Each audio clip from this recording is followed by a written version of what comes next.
မင်္ဂလာပါ research channel လေးပြောပြနေကြိုဆိုလိုက်ပါတယ်ဒီနေ့မှာတော့ပကြီးစရေးတဲ့သူတွေအတွက်လိုအပ်ချက်ကလေးတွေကိုပြောပြပေးသွားမှာဖြစ်ပါတယ်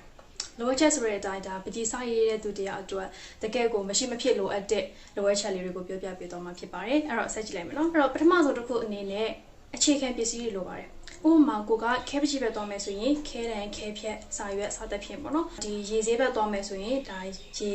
နောက်ကစေးနောက်ကစုပ်တန်စသဖြင့်လိုပါတယ်အဲ့တော့ပထမဆုံးတစ်ချက်ပြောချင်တာကအခြေခံပစ္စည်းလေးတွေလိုအပ်ပါတယ်နောက်တစ်ချက်ဘာလဲဆိုရင်ဆက်ရလိုအပ်ပါတယ်ဟုတ်ပါတယ်အဲ့တော့ဒါဆက်ရဆိုတဲ့နေရာမှာဒါ၃မျိုးရှိတယ်အဲ့တော့တင်စရာမြင်စရာကြားစရာရှိမယ်တကယ်လို့ကိုကတင်စရာကိုရှာတွေ့နိုင်တယ်ဆိုရင်ကတော့အကောင်းဆုံးပေါ့နော်တကယ်လို့တင်စရာရှာတွေ့ဖို့အတွက်ခက်ခဲဖြစ်တယ်ဆိုရင်ဒါမြင်စရာနဲ့ကြားစရာစီကနေပြီးတော့မှတင်ယူလို့ရပါတယ်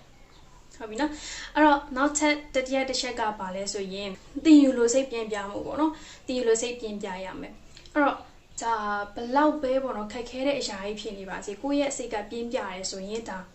ရမှာပဲပေါ့နော်အဲ့ဒါကြောင့်မလို့နောက်ထပ်တတိယတစ်ချက်ပြောရှင်းတာကတင်ယူလို့စိတ်ပြင်ပြရပါမယ်နောက်ကစရုပ်တစ်ချက်ကပါလဲဆိုရင်မာနကိုနှိမ်ချပေးပါအဲ့တော့ဒီမှာဒီဘာလို့ဒုတိယတစ်ချက်မှာပြောခဲ့တဲ့ဆက်ရပါတော့အဲ့ဆက်ရမှာမြင်စရာနဲ့ကြားစရာဆိုပြီးပြောပြခဲ့တယ်နော်အဲ့တော့အဲ့မှာမြင်စရာနဲ့ကြားစရာကကိုယ့်ရဲ့တငယ်ချင်းအတိမိတ်ဆွေဖြစ်ကောင်းဖြစ်လိမ့်မယ်ဒါမှမဟုတ်ဆိုရင်လည်းပဲသစိမ်းဖြစ်ကောင်းဖြစ်လိမ့်မယ်အဲ့လိုအချိန်မှာကိုကမာနကိုကတော့နှိမ်ချထားရမယ်ဘာလို့ဆိုတကယ်လို့မာနခံနေမယ်ဆိုရင်ဒါပညာသင်ယူဖို့အတွက်ကဒါအခက်အခဲရှိသွားပြီပေါ့နော်အဲကြောင့်မလို့ဒီစရုပ်ထားတဲ့ချက်ကမာနလေးကိုနှိမ်ချနိုင်တယ်များနှိမ်ချပေးပါနောက်ကပြစမတဲ့ချက်နောက်ဆုံးတစ်ချက်ကပါလဲဆိုရင် motivation အဲ့တော့ motivation မှာနှစ်ပိုင်းခွဲပြောချင်တယ်ပထမတစ်ပိုင်းကကိုစိတ်ခွန်အားပေးတာနော်ကိုစိတ်ခွန်အားပေးဖို့အတွက်ဆိုရင်စိတ်ခွန်အားဖြစ်စေမဲ့တခြင်းနားထောင်လို့ရတယ်နောက်ခါစိတ်ခွန်အားဖြစ်စေမဲ့စာအုပ်တွေဖတ်လို့ရတယ်ဗီဒီယိုတွေကြည့်လို့ရတယ်ပေါ့နော်အမျိုးမျိုးရှိတယ်အဲ့တော့ဒါကိုစိတ်ခွန်အားဖြစ်စေဖို့အတွက်ကိုယ်တိုင်လုပ်တာဒုတိယတစ်ပိုင်းကသူများတွေစီကနေပြီးတော့မှယူတာနော်အဲ့တော့သူများတွေဆိုတာဘယ်သူတွေလဲဆိုတော့ကိုယ့်ရဲ့မိသားစုဝင်ရှိမယ်နောက်ခါတငယ်ချင်းမိတ်ဆွေအပေါင်းအသင်းတွေရှိမယ်ပေါ့နော်သူတို့တွေစီကနေပြီးတော့မှစိတ်ခွန်အားကိုယူတာအဲ့တော့နောက်ထပ်ပြီးတော့ပြောချင်တာကဘာလဲဆိုတော့ဒါစိတ်ခွန်အားဖြစ်စေဖို့အတွက်ယူတာတွေနော်အခုပြောချင်တာကစိတ်ခွန်အားပေါ့နော်စိတ်တက်မရောကြစေဖို့အတွက်တားဆီးနိုင်မယ်နော်အဲ့တော့ဒါအခု Rose ပြောမှာကပကြီးရှူတောင်းပေါ့နော်ဒီပုံဆွဲတဲ့ရှူတောင်းကနေပြီးတော့ပြောမှာနော်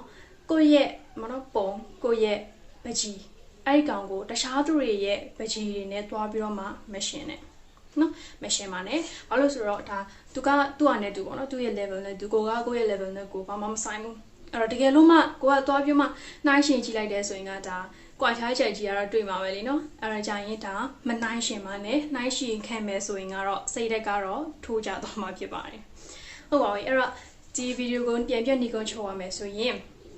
နော်ပုံစဆွဲမဲ့သူတွေအတွက်လိုအပ်ချက်ကလေးတွေကိုပြောပြသွားတာဖြစ်တယ်၅ချက်ရှိတယ်ပထမတစ်ချက်ကပကြီးပစ္စည်းအခြေခံပစ္စည်းလေးလိုမယ်ဒုတိယတစ်ချက်ကဆရာလိုမယ်တတိယတစ်ချက်ကသင်ယူလိုစိတ်ပြင်းပြဖို့လိုတယ်ဆိုတော့တစ်ချက်ကမာနကိုနှိမ်ချရမယ်နောက်ဆုံးတစ်ချက်ကတော့ motivation စိတ်ခွန်အားဖြစ်ပါတယ်အဲ့တော့ဗီဒီယိုလေးကိုအဆုံးထိကြည့်ပြီးတော့ကျေးဇူးဒီလိုမျိုးဗီဒီယိုတွေကိုကြိုင်နေတတ်တယ်ဆိုရင် like လုပ်ပေးခဲ့ပါနော်နောက်ထပ်ဗီဒီယိုတွေထပ်ပြောင်းညနေနေဆိုရင်ကတော့ subscribe လုပ်ပေးခဲ့ပါရှင့်